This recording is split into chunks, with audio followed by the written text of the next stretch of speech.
Bonsoir à tous, bienvenue dans C'est Contre Loup. On commence par le procès de Donald Trump qui se termine à New York.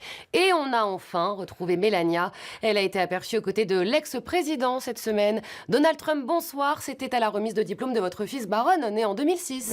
2006, pile l'année où je couchais avec Stormy Daniels, l'actrice de fesses. C'est très émouvant, franchement, déjà de voir que mon fils est capable d'avoir un diplôme et de voir Melania aussi. Ça fait des mois que je ne l'avais pas vue. Je vois plus souvent Stormy Daniels à mon procès ici que ma femme en ce moment. Tiens d'ailleurs, un mot de ce procès. Cette semaine, votre camp s'est acharné à prouver que votre ancien avocat, Michael Cohen, qui vous accuse, était un menteur. Yeah, et j'ai la preuve formelle que ce type est un menteur malhonnête et sans scrupules. Bah, on vous écoute. C'était mon avocat, banane. Comment veux-tu qu'il soit autre chose si c'est mon avocat qu'un menteur malhonnête et sans scrupules? Ça se tient. Tiens, Donald Trump qui finalement a renoncé à témoigner à son procès. Éric Dupond-Moretti, si vous étiez l'avocat de Trump, vous l'auriez conseillé de témoigner ou pas? Écoutez, madame, vu le nombre de conneries qu'il dit à la minute, c'est très bien qu'il ne témoigne pas. Ça prouve même qu'il n'est pas si con que cela. Il doit être bien conseillé. Il sera sûrement question de la Nouvelle-Calédonie ce soir lors du débat à Tal Bardella. Éric Zemmour, bonsoir. Vous avez accusé Marine Le Pen de céder face aux casseurs après son appel au référendum. Monsieur Zemmour? Attendez-moi, j'arrive. Alors déjà, retirez votre cagoule qu'on vous voit, on vous dérange pas, non?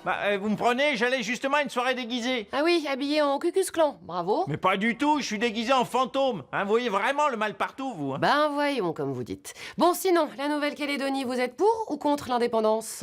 C'est un pays de noirs, donc forcément le premier réflexe, c'est quoi? C'est de dire, rendons-leur leur indépendance, vu qu'on veut pas des noirs. Là, quelle analyse pleine de nuances. Mais en même temps, c'est une des dernières colonies. Et finalement, c'est quand même beau qu'on perpétue cette belle tradition du temps béni des colonies, comme disait Sardou. Et donc? Je suis contre l'indépendance et pour la colonisation. Eh oui, mais c'est des nuances de racisme importantes, vous voyez. Je le dis d'ailleurs aux électeurs du RN, le vrai racisme, l'âme du racisme, il est chez nous. Alors ne vous trompez pas dans les urnes. D'accord, mais vous, ne vous trompez plus de déguisement. Et maintenant, c'est au tour des MeToo, taxis et VTC de sortir. De plus en plus de femmes ont peur de prendre des VTC. Tout de suite, l'avis du patron de la RATP, regardez. Des pickpockets peuvent être présents en station. Jean Castex, bonsoir. Alors, viol, kidnapping, de plus en plus de femmes ont peur de prendre les taxis et les VTC. Ah c'est super pour nous. Pardon?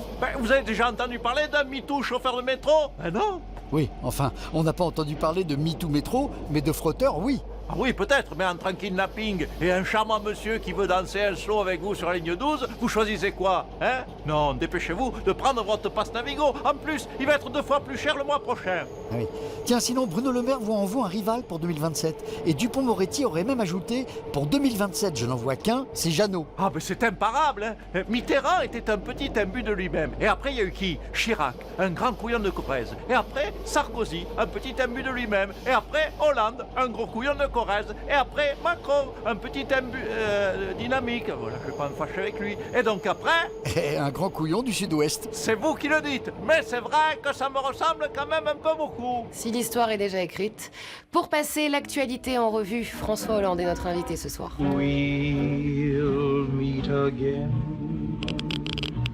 C'est bon, il part radioactif. François Hollande, bonsoir. Tout d'abord, comment allez-vous? Écoutez, je vais bien, dans une France apaisée. Hein. La Nouvelle-Calédonie est à feu et à sang. Tous les corps de métier font grève avant les JO. Jean-Claude Gaudin est mort. Les scandales MeToo fleurissent un peu partout. L'extrême droite va remporter les européennes haut la main. J'ai envie de dire vraiment, tout va bien. Et c'est pour ça que je préfère rester dans mon bunker et vous dire que... Pardon, excusez-moi, mais j'ai pris froid comme nous sommes fin mai et qu'il fait un temps de mi-novembre. C'est pas faux. Tiens, justement, un mot de la Nouvelle-Calédonie. Comment on fait pour résoudre une situation aussi complexe? Vous savez quoi? On laisse faire Super Bourrichon. Notre Emmanuel est allé sur place, il va tout résoudre, c'est sûr, par miracle, avec ses petits bras musclés. Mais photoshopé. On sent une pointe d'ironie. Tiens, cette semaine, on a aperçu votre magnifique épouse, Julie Gaillet, seule au Festival de Cannes.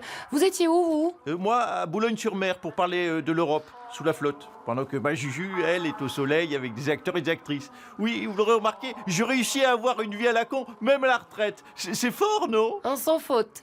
Rachida Dati, vous aussi, on vous a vu à Cannes avec Kevin Costner. Vous lui avez même dit « I will always love you ». Bah oui, parce que je me suis dit, on sait jamais. Hein, il aime les cow-boys, il aime l'Amérique profonde. Si un jour il devient président, Rachida, première dame des États-Unis, C'est quand même plus de gueule que maire de Paris, excusez-moi. Ça lui a fait du bien ce séjour canois.